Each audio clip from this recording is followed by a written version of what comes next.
how to fix stick drift on your PS5 controller. In this video, I'm going to show you a couple different steps you can take that will hopefully fix any stick drift you have, and you won't have to use any tools or take apart your controller.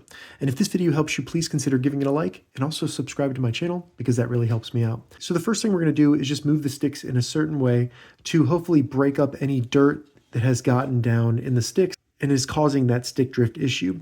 So what I recommend doing is extending them as far as they can and then just rotating it out and switching the direction. And I like to do this several times, maybe for a minute. Just rotate it all the way as far as it can rotate, and then just spin it the other way. After that, what I recommend doing is pressing the buttons down and then rotating while you're doing that, switching the direction as well. Try to keep the button down. Additionally, you can also try blowing into the sticks right here and right here. If you have any compressed air, you can try that, and that may loosen up or move some of the dirt. And you can also try picking up the sticks and then blowing in as well.